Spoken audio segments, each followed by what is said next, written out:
श्री कृष्ण शरणम मम। श्रीमद् भगवद गीता के 12वें अध्याय का महात्म्य।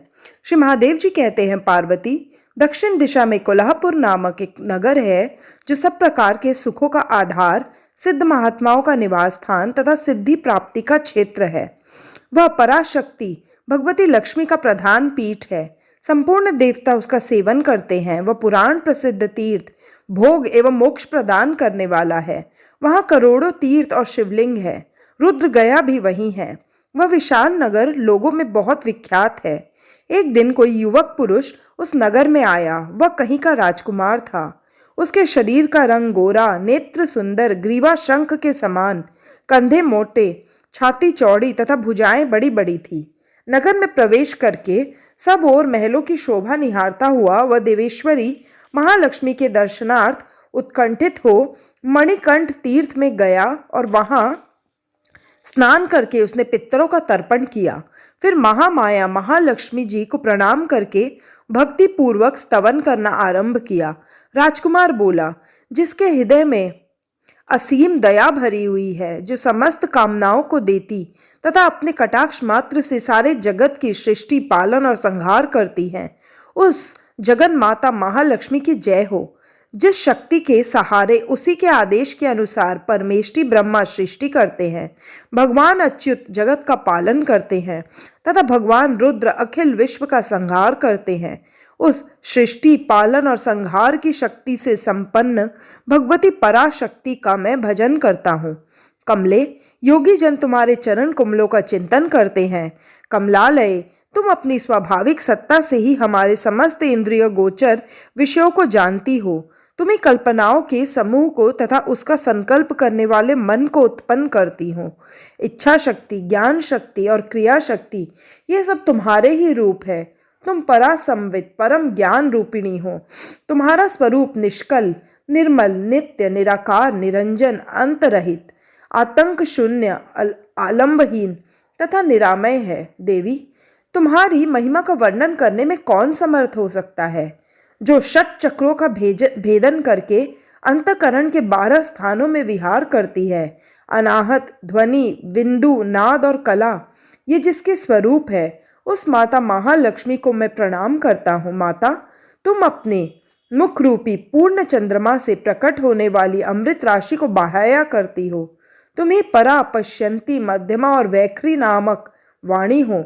मैं तुम्हें नमस्कार करता हूँ। देवी, तुम जगत की रक्षा के लिए अनेक रूप धारण किया करती हो। अंबिके, तुम्ही ब्राह्मी, वैष्णवी तथा माहेश्वरी शक्ति हो।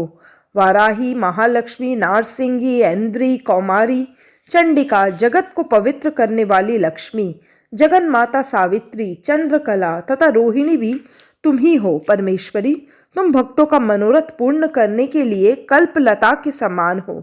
मुझ पर प्रसन्न हो जाओ।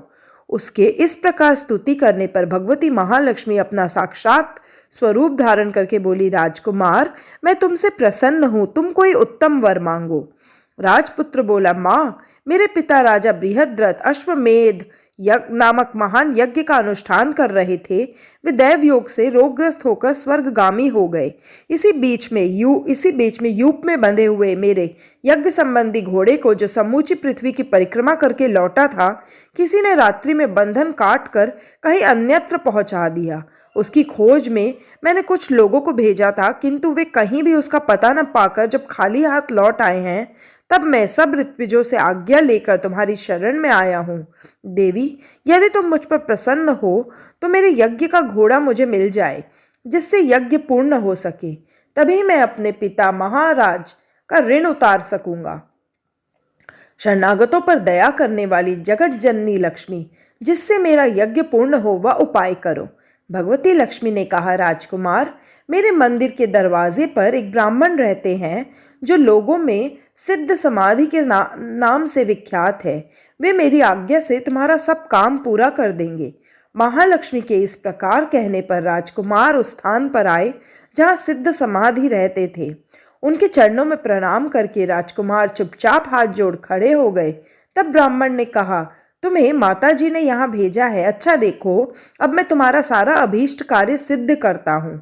यह कहकर मंत्रवेता ब्राह्मण ने सब देवताओं को वहीं खींचा। राजकुमार ने देखा, उस समय सब देवता हाथ जोड़े थरथर कांपते हुए वहां उपस्थित हो गए। तब उन श्रेष्ठ ब्राह्मण ने समस्त देवताओं से कहा, देवगण, इस राजकुमार का अश्व जो यज्ञ के लिए निश्चित हो चुका था, रात में देवराज इंद्र ने चुराकर अन्यत्र पहुंचा दिया है, उसे शीघ्र ले आओ। तब देवताओं ने मुनि के कहने से यज्ञ का घोड़ा लाकर दे दिया। इसके बाद उन्होंने उन्हें जाने की आज्ञा दी। देवताओं का आकर्षण देखकर तथा खोए हुए अश्व को पाकर राजकुमार ने मुनि के चरणों में प्रणाम करके कहा, महर्षि, आपका यह सामर्थ्य आश्चर्यजनक है। आप ही ऐसा कार्य कर सकते हैं, दूसरा कोई नहीं। ब्राह्मण, मेरी प्रार्थना सुनिए। मेरे पिता राजा प्रियव्रत अश्वमेध यज्ञ का अनुष्ठान आरंभ करके दैव योग से मृत्यु को प्राप्त हो गए हैं। अभी तक उनका शरीर तपाए हुए तेल में सुखाकर मैंने रख छोड़ा है। साधु श्रेष्ठ, आप उन्हें पुनः जीवित कर दीजिए। यह सुनकर महामुनि ब्राह्मण ने किंचित मुस्कुराकर कहा, चलो, जहां यज्ञ मंडप में तुम्हारे पिता मौजूद है, चले। तब सिद्ध समाधि ने राजकुमार के साथ वहां जाकर जल अभिमंत्रित किया और उसे उस शव के मस्तक पर रखा। उसके रखते ही राजा सचेत होकर उठ बैठे। फिर उन्होंने ब्राह्मण को देखकर पूछा, धर्म स्वरूप आप कौन हैं? तब राजकुमार ने महाराज से पहले का सारा हाल कह सुनाया। राजा ने अपने को पुनः जीवन दान देने वाले ब्राह्मण को नमस्कार करके पूछा, ब्राह्मण, किस पुण्य से आपको यह अलौकिक शक्ति प्राप्त हुई है? उनके यह कहने पर ब्राह्मण ने मधुर वाणी से कहा, राजन, मैं प्रतिदिन आलस्य रहित होकर गीता के 12वें अध्याय का जप करता हूँ। उसी से मुझे यह शक्ति मिली है जिससे तुम्हें जीवन प्राप्त हुआ है। यह सुनकर ब्राह्मणों सहित राजा ने उन ब्रह्मर्षि से गीता के 12वें अध्याय का अध्ययन किया। उसके महात्म्य से उन सब की सद्गति हो गई। दूसरे दूसरे जीव भी उसके पाठ से परम मोक्ष को प्राप्त हो चुके हैं। ओम श्री परमात्मने नमः। अथ द्वादशो अध्याय। अर्जुन उवाच, एवं सतत युक्ता ये भक्तास्त्वां पर्युपासते, ये चाप्यक्षरम् अव्यक्तं तेषां के योगवित्तमा। श्री भगवान उवाच, मय्यावेश्य मनो ये मां नित्ययुक्ता उपासते, श्रद्धया परयोपितास्ते मे युक्ततमा मता। ये त्वक्षरमनिर्देश्य मव्यक्तं पर्युपासते, सर्वत्र गमचिन्त्यं च कूटस्थमचलं ध्रुवं, संनियमेन्द्रियग्रामं सर्वत्र समबुद्धया, ते प्राप्नुवन्ति मामेव सर्वभूतहिते रता। क्लेशोऽधिकतरस्तेषामव्यक्तासक्तचेतसाम्, अव्यक्ता हि गतिर्दुःखं देहवद्भिरवाप्यते। ये तु सर्वाणि कर्माणि मयि सन्न्यस्य मत्परा, अन्यनैव योगेन मां ध्यायन्त उपासते, तेषामहं समुद्धर्ता मृत्युसंसारसागरात्। भवामि न चिरात् पार्थ मय्यवेशितचेतसां, मय्येव मनाधस्त्वं मयि बुद्धिं निवेशय, निवश्यसि मय्येव अत ऊर्ध्वं न संशय। अत चित्तं समादातुं न शक्नोषि मयि स्थिरम्, अभ्यासयोगेन ततो मामिच्छाप्तुं धनञ्जय। अभ्यासेऽप्यसमर्थोऽसि मत्कर्म परमो भव, मदर्थमपि कर्माणि कुर्वन् सिद्धिमवाप्स्यसि। अथेतदप्यशक्तोऽसि कर्तुं मद्योगमाश्रित, सर्वकर्मफलत्यागं ततः कुरु यतात्मवान्। श्रेयो हि ज्ञानमभ्यासात् ज्ञानध्यानं विशिष्यते, ध्यानात् कर्मफलत्यागस्त्यागात् शान्तिरनन्तरम्। अद्वेष्टा सर्वभूतानां मैत्र करुण एव च, निर्ममो निरंकार समदुःखसुखक्षमी, सन्तुष्ट सततं योगी यतात्मा दृढनिश्चय। मय्यर्पितो मनो बुद्धिर्यो मद्भक्त स मे प्रियः। यस्मान्नो द्विजते लोको लोको नो द्विजते च यः, हर्षामर्षभयोद्वेगैर्मुक्तो यः स च मे प्रियः। अनपेक्ष शुचिर्दक्ष उदासीनो गतव्यथ, सर्वारंभ परित्यागी यो मद्भक्त स मे प्रियः।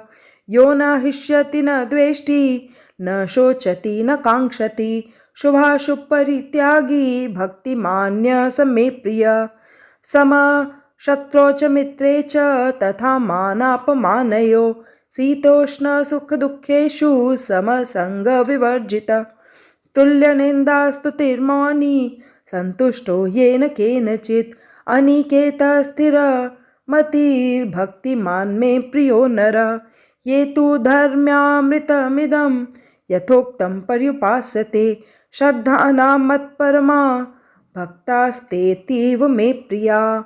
ओम तत्सदिति श्रीमद्भगवद्गीतासु उपनिषत्सु ब्रह्मविद्यायां योगशास्त्रे श्रीकृष्ण अर्जुन संवादे भक्ति योगो नाम 12वां अध्याय। ओम श्री परमात्मने नमः। 12वां अध्याय। इस प्रकार भगवान के वचनों को सुनकर अर्जुन बोले, हे मनमोहन, जो अनन्य प्रेमी भक्तजन इस पूर्वोक्त प्रकार से निरंतर आपके ध्यान भजन में लगे हुए आप सगुण रूप परमेश्वर को अति श्रेष्ठ भाव से उपासते हैं और जो अविनाशी सच्चिदानंद घन निराकार को ही उपासते हैं, उन दोनों प्रकार के भक्तों में अति उत्तम योग वेता कौन है? इस प्रकार अर्जुन के पूछने पर श्री कृष्ण भगवान बोले, हे अर्जुन, मेरे में मन को एकाग्र करके निरंतर मेरे भजन ध्यान में लगे हुए जो भक्तजन अतिशय श्रेष्ठ श्रद्धा से युक्त हुए मुझ सगुण रूप परमेश्वर को भजते हैं, वे मेरे को योगियों में भी अति उत्तम योगी मान्य है, अर्थात उनको मैं अति श्रेष्ठ मानता हूँ। और जो पुरुष इंद्रियों के समुदाय को अच्छी प्रकार वश में करके मन बुद्धि से परे सर्वव्यापी अकथनीय स्वरूप और सदा एक रस रहने वाले नित्य अचल निराकार अविनाशी सच्चिदानंद घन ब्रह्मा को निरंतर एक ही भाव से ध्यान करते हुए उपासते हैं, वे संपूर्ण भूतों के हित में रत हुए और सब में समान भाव वाले योगी भी मेरे को ही प्राप्त होते हैं।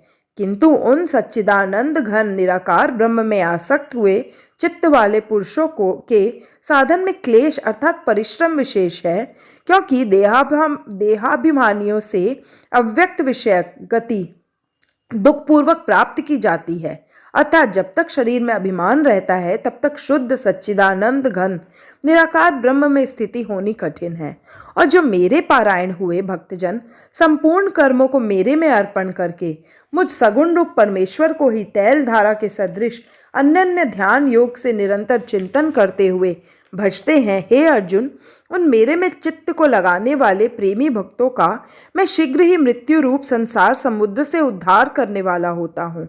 इसलिए हे अर्जुन, तुम मेरे में मन को लगा और मेरे में ही बुद्धि को लगा।